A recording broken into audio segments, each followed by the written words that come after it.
এর বিষয়ে রায় পিছিয়ে ৭ ফেব্রুয়ারি নির্ধারণ করা হয়েছে। কোচিং বাণিজ্য বড় ধরনের অপরাধ বলে মন্তব্য করেছেন উচ্চ আদালত। একই সঙ্গে বলা হয়েছে, ক্লাসরুমে পড়ানোর ব্যর্থতার কারণেই হচ্ছে এমন ব্যবসা। এই মুহূর্তে হাইকোর্টে আছেন রিপোর্টার আফজাল হোসেন। এ বিষয়ে আরও জানতে সরাসরি চলে যাব তার কাছে। আফজাল।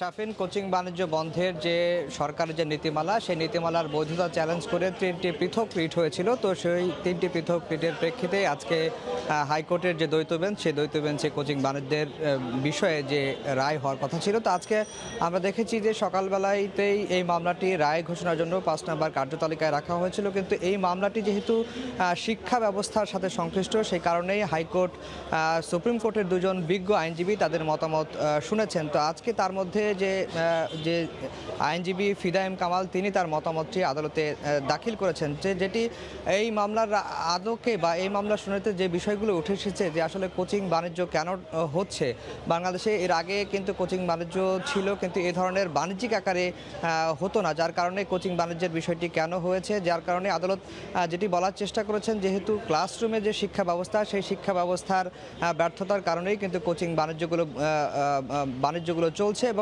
এটাকে আদালত যেটি বলার চেষ্টা করেছেন, এটি একটি নতুন ধরনের অপরাধ। আরেকটি বিষয়ে প্রশ্ন উঠেছে যে সরকার যে নীতিমালা করেছে কোচিং বাণিজ্য বন্ধের বিষয়ে, সেটি মূলত এমপিওভুক্ত শিক্ষা প্রতিষ্ঠানে যে শিক্ষকরা যারা কোচিং বাণিজ্যের সাথে জড়িত, তাদের বিষয়ে ব্যবস্থা নেওয়ার জন্য সরকারের যে নীতিমালা করেছে সেটি ঠিক আছে, কিন্তু যারা নন এমপিওভুক্ত শিক্ষক, যারা কোচিং বাণিজ্যের সাথে যুক্ত, তাদের ক্ষেত্রে কি হবে সেই বিষয়টি কিন্তু আদালতে প্রশ্ন তুলেছেন, এবং আইনগত বিষয়টি শুনানির কারণেই, অর্থাৎ নতুন করে আইনি প্রশ্ন দেখা দেওয়ার কারণেই মূলত আগামীকাল, অর্থাৎ আজকের রায়টা পিছিয়ে আগামী 7 ফেব্রুয়ারি পরবর্তী রায়ের জন্য দিন ধার্য করেছেন বিচারপতি শেখ হাসান আরিফ এবং বিচারপতি রাজিক আল জলিলের সমন্বয়ে গঠিত হাইকোর্টের দ্বৈত বেঞ্চ। তবে সব মিলিয়ে আজকের শুনানিতে যে বিষয়টি উঠে এসেছে, যে কোচিং বাণিজ্য বাংলাদেশের যে শিক্ষা ব্যবস্থা, সেই শিক্ষা ব্যবস্থার ক্ষেত্রে যে শিক্ষা ব্যবস্থার যে ব্যর্থতা, সেটির একটি বহিঃপ্রকাশ হয়েছে, এবং ক্লাসে শিক্ষা দেওয়ার শিক্ষকদের যে মানসিকতা, যার কারণেই যে ক্লাসে শিক্ষার ব্যবস্থা যথাযথভাবে না দেওয়ার কারণেই কোচিং বাণিজ্যগুলো চলছে, সেই বিষয়টি কিন্তু আদালত নজরে এনেছেন। আগামী 7 ফেব্রুয়ারি এই বিষয়ে চূড়ান্ত রায় দিবেন সুপ্রিম কোর্টের হাইকোর্ট বিভাগের একটি দ্বৈত বেঞ্চ। তো এই ছিল শাফিন আমার কাছে হাইকোর্ট থেকে কোচিং বাণিজ্য বন্ধের বিষয়ে সবশেষ খবর। শাফিন। কোচিং ব্যবসা বন্ধের বিষয়ে দায়ের করা 3টি পৃথক রিটের রায়ের বিষয়ে সবশেষ খবর জানাচ্ছিলেন উচ্চ আদালত প্রাঙ্গণ থেকে সহকর্মী আফজাল হোসেন। এদিকে আগামী 2রা ফেব্রুয়ারি শুরু হচ্ছে এসএসসি ও সমমানের পরীক্ষা। প্রশ্ন ফাঁস রোধে মন্ত্রণালয়ের নির্দেশনা অনুযায়ী বন্ধ রয়েছে কোচিং সেন্টারগুলো। এই মুহূর্তে চট্টগ্রাম নগরীর চকবাজার এলাকায় আছেন রিপোর্টার শফিকুল আলম। এ বিষয়ে আরও জানতে আমরা সরাসরি চলে যাচ্ছি তার কাছে। শফিক। শাফিন, শিক্ষা মন্ত্রণালয়ের পক্ষ থেকে প্রশ্ন ফাঁস রোধে যেই নির্দেশনা দেওয়া হয়েছে, অর্থাৎ পরীক্ষার আগে সব ধরনের কোচিং সেন্টার বন্ধ রাখার যে নির্দেশনা দেওয়া হয়েছে, তারই অংশ হিসেবে আমরা সকাল থেকে দেখেছি চট্টগ্রামের যেই কোচিং সেন্টারগুলো রয়েছে সেগুলো মোটামুটি সবগুলো আমরা বন্ধ দেখেছি। বিশেষ করে চট্টগ্রামের এই চকবাজার এলাকা প্রায় 100-এরও বেশি কোচিং সেন্টার রয়েছে। আমি আপনাকে যদি ক্যামেরার মাধ্যমে একটু দেখাই, যে আমাদের পিছনে এখানে শত শত কোচিং সেন্টার রয়েছে। বিশেষ করে আমরা দেখতে পাচ্ছি সায়েন্স পয়েন্ট এবং কমার্স পয়েন্ট সহ। কিছুক্ষণ আগে আমি সায়েন্স পয়েন্টের পরিচালকের সাথে কথা বলেছেন, কফির উদ্দিনের সাথে কথা বলেছেন এবং টিচার পলাশের সাথে কথা বলেছেন। তারা বলছেন যে তাদের বিভিন্ন দাবি দেওয়া বলছেন, তারা যে শিক্ষা মন্ত্রণালয়ে এই উদ্যোগকে তারা স্বাগত জানাচ্ছে যে প্রশ্ন ফাঁস রোধে এটা করা হয়। তবে তারা কিছু দাবি জানিয়েছে। তারা বলছেন যে আসলে তাদের পক্ষ থেকে 15% ভ্যাট নেওয়া হচ্ছে, সেই ভ্যাটটি কমানোর কথা বলেছেন, এবং পাশাপাশি তাদের জন্য কোচিং সেন্টারগুলোর জন্য যে নীতিমালা রয়েছে সেই নীতিমালার কথা বলছেন।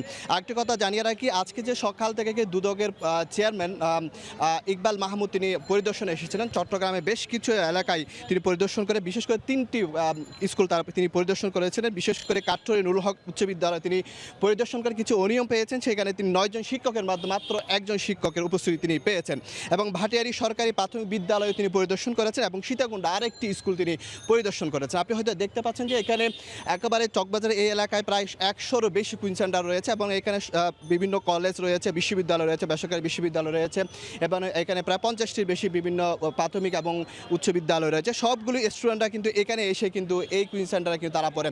এবং শিক্ষার্থীদের সাথেও আমরা কথা বলেছিলাম, তারা বলছেন যে আসলে এই উদ্যোগকে তারা স্বাগত জানিয়েছে, তবে তারা বলছেন যে আসলে এই কোচিং সেন্টারের কারণে প্রশ্ন পাস হয় কি না সেই বিষয়টি খতিয়ে দেখার তারা কথা বলেছেন। বিশেষ করে যে শিক্ষক, আমি সায়েন্স পয়েন্টের শিক্ষক পলাশের সাথে কথা বলেছেন, তিনি আমাকে সেই বিষয়টি বলেছে আসলে এই যে প্রশ্ন পাশের এই কারণ একমাত্র এটি কিনা, নাকি অন্য কোনো কারণে প্রশ্ন পাস হয়ে থাকে বা মন্ত্রণালয়ে কোনো মানুষ এটার সাথে জড়িত থাকে কিনা। বিশেষ করে তারা বলছেন যে এই বিষয়টি ঢালাওভাবে শিক্ষার্থীদের এবং টিচারদের, কোচিং সেন্টার টিচার এবং শিক্ষার্থীদেরকে দোষারোপ না করে এই বিষয়টি খতিয়ে দেখার কথা বলেছেন।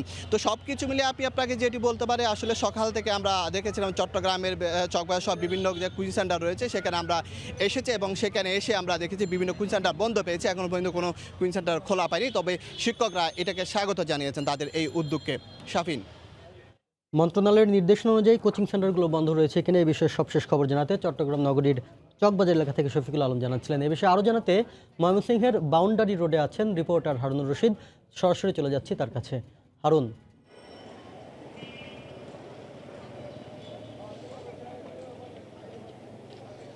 সরকারি নির্দেশনা মেনে ময়মনসিংহের যে কোচিং সেন্টার সেগুলো বন্ধ রেখেছেন কোচিং সেন্টারের মালিক বা পরিচালক যারা আছেন তারা। আমরা এই মুহূর্তে অবস্থান করছি ময়মনসিংহ নগরীর কোচিং পাড়া হিসেবে খ্যাত যে বাউন্ডারি রোড এলাকা, সেই এলাকায়। এখানে প্রচুর কোচিং সেন্টার রয়েছে বিভিন্ন স্তরের, প্রাথমিক থেকে শুরু করে মাধ্যমিক এবং কলেজ পর্যায় পর্যন্ত এখানে কোচিং সেন্টার আছে। এবং আমরা এই এলাকাতে সকাল থেকে যেটি দেখতে পেয়েছি যে সবগুলো কোচিং সেন্টারই বন্ধ রয়েছে।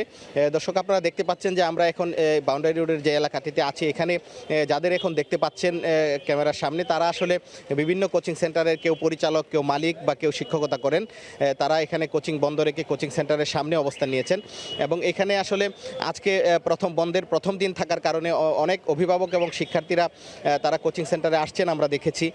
এবং যারা আসছেন তাদেরকে শিক্ষক বা যারা পরিচালক মালিক আছেন তারা তাদেরকে বলে দিচ্ছেন যে কোচিং সেন্টার 1 মাস বন্ধ থাকবে এসএসসি পরীক্ষার কারণে।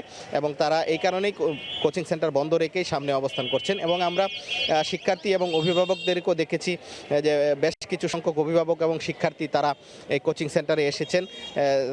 এবং তারা যেটি বলেছেন যে অন্যান্যবার দেখা যায় ঘোষণা থাকলেও কোচিং সেন্টার খোলা থাকে, যার কারণেই তারা এসেছেন যে আসলে কোচিং সেন্টার খোলা কিনা এই বিষয়টি জানার জন্যে।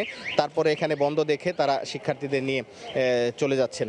তো এখানে আমাদের এই ময়মনসিংহ নগরীর যে কোচিং পাড়া হিসেবে খ্যাত বাউন্ডারি রোড, পিয়নপাড়া, নাহা রোড যে এলাকাগুলো রয়েছে, আমলাপাড়া যে এলাকায় কোচিং সেন্টার আছে, সবগুলো এলাকাতেই আমরা ঘুরেছি, দেখেছি যে সবগুলো কোচিং সেন্টারই বন্ধ আছে এবং সবগুলোতে তালা ঝোলানো। এবং অনেক কোচিং সেন্টারে আমরা দেখেছি যে সরকারি যে নোটিশ 1 মাসের কোচিং সেন্টার বন্ধ রাখতে হবে, সেই নির্দেশনাটিও জানিয়ে দেওয়া হচ্ছে এবং নোটিশ আকারে কোচিং সেন্টারের সামনে সেগুলো রাখা হচ্ছে।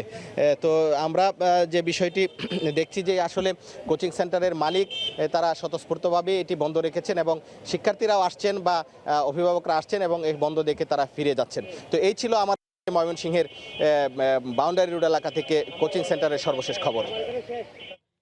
মন্ত্রণালয়ের নির্দেশনা অনুযায়ী কোচিং সেন্টারগুলো কি ব্যবস্থা নিয়েছে এ বিষয়ে সবশেষ খবর জানাতে ময়মনসিংহের বাউন্ডারি রোড এলাকা থেকে সহকর্মী হারুনুর রশিদ ছিলেন আমাদের সাথে।